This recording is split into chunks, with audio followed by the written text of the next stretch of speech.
Detective Conan, the Bride of Halloween! Look at that! We're mixing things up! Today we've got an anime movie based on a popular long-running franchise known as Case Closed. My friend Ollie is super into this series, and as such, I've been exposed to a few bits of Conan media. All you really need to know is that this detective got himself into a hairy situation when this evil organization gave him enough drugs to turn him into a kid. So, the show's about this grown man solving mysteries while in the body of a child. He also pals around with Ron and her father Kogoro, who usually takes credit for Conan's work. Oh, and there's this girl named Ai, who invented the poison that turns you young, but she drank it to kill herself, and instead she woke up as a child also. She's with the gang too. You gotta know this stuff before going into the movie, it's important! But if you didn't know this already, they've got a helpful recap at the start. Anyways, let's get into this movie. For this case, the hunt is on to uncover the identity of a serial bomber under the alias of Flamia.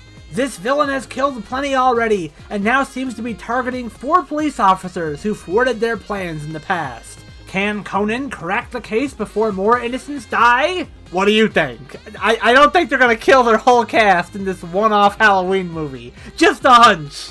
But anyways, I had a good time with this movie. The whole case was pretty engaging, even though I found myself getting confused at a few points. I ultimately understood everything by the end, but it took a bit. I don't know if Ray is a reoccurring character in the show, but from what I saw of him here, he was my favorite. I liked his attitude and how he was a few steps ahead of the villain the whole time. It was great. I also liked Matsuda, but we only ever get to see him in flashbacks and Furu Takagi's portrayal of him. Still, that kind of confidence is always cool to me in detective shows like this. Conan himself is great. I liked seeing him piece together the crime, and seeing him get out of that exploding room was fun.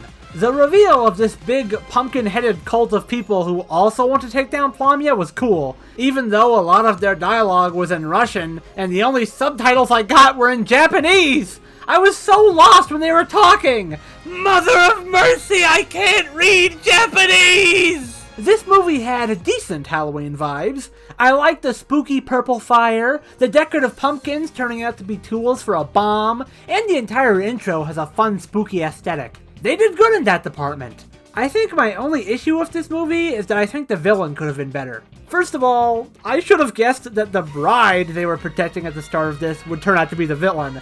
The movie is called The Bride of Halloween. How did I not immediately guess that? Anyways, after she gets revealed, she's pretty much a generic monologuing villain who wasn't as interesting as I thought she would be. But while I didn't initially predict who the villain was going to be, I did predict that they would use the giant inflatable soccer ball to save the day! Yeah! If you set up a giant inflatable soccer ball that you can shoot out of your belt in the first act, it had better show up in the third act. Anyways, this was a fun time! I'd like to watch more Conan material, but I also know it's a huge franchise. So maybe just watching the occasional movie is how I'll go about it for now. If you want to follow a fun spooky mystery this October, I'd say give this one a shot.